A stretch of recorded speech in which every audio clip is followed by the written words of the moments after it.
Hi. யூஷுவலாக எல்லாரும் யோசிக்கிறது தான், நம்ம லைஃப் இப்படியே போயிருமா? யாராவது நம்மளை வந்து மோட்டிவேட் பண்ண மாட்டாங்களா?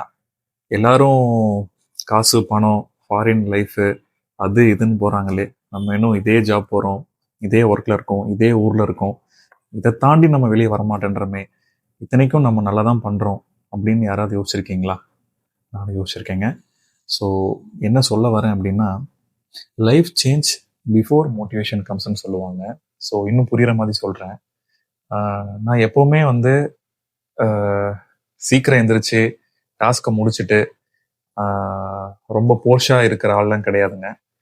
நார்மலாக 8 மணிக்கு எந்திரிக்கிறோமா, கிளம்புறோமா, ஜாப் போகிறோமா, ஹரிபரியாக ஓடுவேன், ஒர்க்கை முடிக்கிறோமா, எகைன் ஈவினிங் வீட்டுக்கு வரோமா, ஃபேமிலியோட கொஞ்சமாக டைம் ஸ்பெண்ட் பண்ணுறோமா, ஃபோனை நிறையா யூஸ் பண்ணுறோமா, இப்படின்னு தான் என் லைஃப் போயிட்டு இருந்துச்சு. பட் ஒரு நாள் வந்துச்சு, ஒரு சேயிங் பார்த்தேன். இந்த மாதிரி don't change a big thing, change one small thing அப்படின்னு சொல்லிட்டு ஒரு சேயிங் போட்டிருந்தாங்க. ஒரு ஸ்கூலில் பார்த்தேன். ஸோ அந்த சென்டென்ஸ் வந்து எனக்கு ரொம்ப மனசுக்கு உறுத்தல் இருந்துக்கிட்டே இருந்துச்சு. ஸோ ஒரு விஷயம் நடக்கிறதுக்கு முன்னாடி ஃபுல்லாக மாற்றணும்னு யோசிக்காத, சின்ன விஷயத்தை மட்டும் ட்ரை பண்ணிப்பாரு மாற்றி அப்படின்ற மாதிரி இருக்குது எனக்கு. ஸோ அது எனக்குள்ளே சொல்லிக்கிட்டே இருந்துச்சு. ஸோ நான் என்ன பண்ணேன்னா, யூஸ்வலாக நான் வந்து காலையில் எழுந்த உடனே ஃபோன் எடுத்து நோண்டுவேன். சும்மா ஒரு 1/2 hour ஒன்றுமே இருக்காது, பட் நோண்டிட்டு இருப்பேன். ஸோ நான் என்ன பண்ணேன், நாளையிலிருந்து நம்ம வந்து ஃபோனை தொடுறதுக்கு முன்னாடி ஒரு 1/2 hour சும்மா நடக்கலாம் அப்படின்ட்டு. ஃபிட்னஸ் அதெல்லாம் கிடையாதுங்க, சும்மா நடக்கலாம் எதையும் திங்க் பண்ணாமல் அப்படின்ட்டு.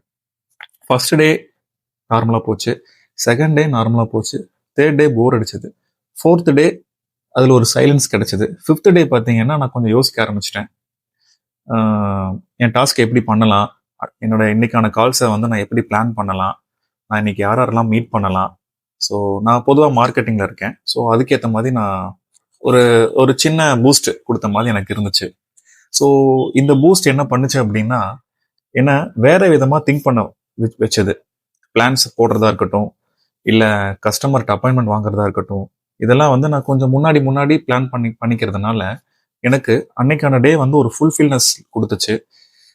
கால்ஸும் நல்ல ப்ரொடக்டிவிட்டியாக இருந்துச்சு. ஸோ ரிசல்ட்ஸும் கிடைக்க ஆரம்பிச்சது. ரிசல்ட்ஸ் கன்வெர்ட் பண்ணுறதுலாம் செகண்ட் திங்க, பட் ப்ரொடக்டிவிட்டி அப்படின்றத மேட்ரு.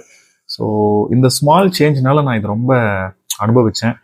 ஸோ நீங்களும் உங்களோட வாழ்க்கையில் ஒரு இடத்துல ஸ்ட்ரக் ஆகி நிற்காதீங்க, உட்காருங்க, யோசிங்க, சின்ன சேஞ்ச் பண்ணி பாருங்க.